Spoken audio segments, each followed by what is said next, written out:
The thing I remember about the Villa game is a couple of things. Firstly, if you remember, Clive, Villa had the whole of the old Arches Road the balloons, and the balloons, they put up. But when they came out, it's the first time I've ever really seen it at a game. They'd released about 3,000 claret and blue balloons that went up in the sky. It was very impressive. And that stuck in everyone's mind, I think, because when we went to Wembley, we did exactly the same with yellow and blue balloons in May. It was amazing. And did it. And that was provided an amazing background. And although Man United had, 3/4 of the ground virtually at Wembley on that day, we had that end of the ground which just suddenly came up, and they were all singing and then white scarves, but this barrage of yellow and blue balloons went up. And that was one of the big things that struck me. And Clive said about Hugh Fisher, who's maybe a name that some younger Saints fans have forgot, but Hugh scored that last minute goal, which was a 30-yard drive, I think, or maybe 25 from outside the area, which went in the yards are growing over the years, Nick. It was great. If he spread it on now, it'd be 100 yards. But Hugh Fisher was pivotal in that cup run, because without that goal, we'd have never have got to Wembley. And secondly, when we played Crystal Palace, this year's third round opponents in the semi-final, Hugh Fisher went to Laurie McMenemy and said, "I'm not fit to play." He said had a niggling pull or a hamstring, and he said, "I'm not fit for 90 minutes." And he went on the bench for that game, I think, or he may not have even played at all for the semi-final, or been on the bench, can't remember that. But effectively, it meant that Paul Gilchrist came in, scored, and Hugh Fisher was on the bench for the final, which was sad really, in the fact that he was an unused sub in the final, when without him we wouldn't have been there. But it showed what a man he was for the club, when perhaps one of the biggest game of his career, a semi-final in the FA Cup, he was man enough to turn around and say, I'm not fit. Professional. Professionally. Which is... But it also goes to show, when you think all hope is lost in the 89th minute, you just keep going. And anyone, if you'd said to people at the start of that cup run, we're going to win the cup this year, well, you'd have sectioned them basically. Yeah, I mean, not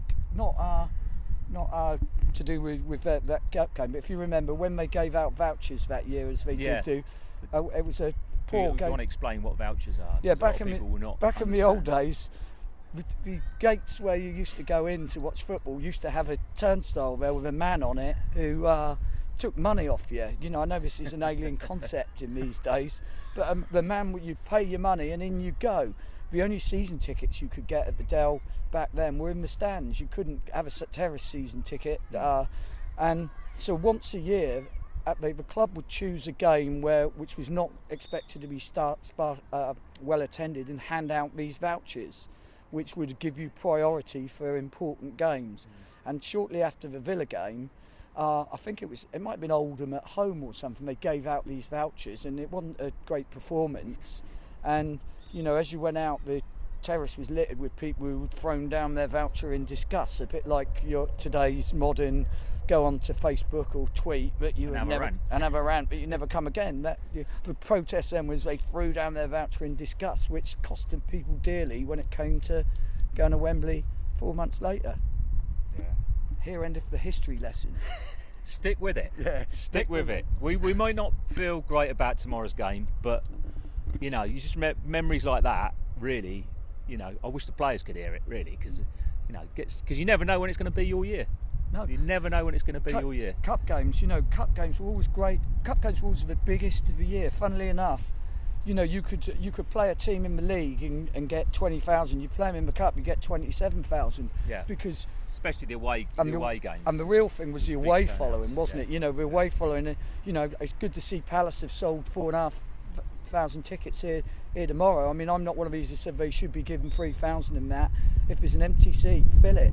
But it made for the atmosphere, and another great game we went away to, I think it was 1990, was Saints went to Tottenham in the third round of the cup, and we took 10,000 supporters. We had the whole of Park Lane, what was in the Park Lane end, the terrace in the front, the seats at the back. We took 10,000 supporters.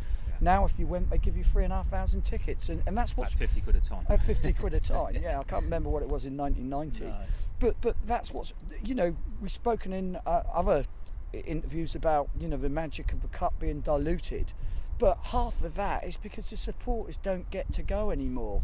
You know, that cup run, as you say, we went, you know, not many people went to Aston Villa in that game, No. but 12,000 people went to West Bromwich Albion, didn't they, Yeah. in the 5th round? You know, but you wouldn't Incredible. get that now. If we played West Brom away in the 4th round this year, we'd get given 3,500 tickets. And that'll be it. Yeah. And that'll be it. Now, if you like what you see, don't forget to like, subscribe, and leave your comments in below, and hit the website at theuglyInside.net. See you next time.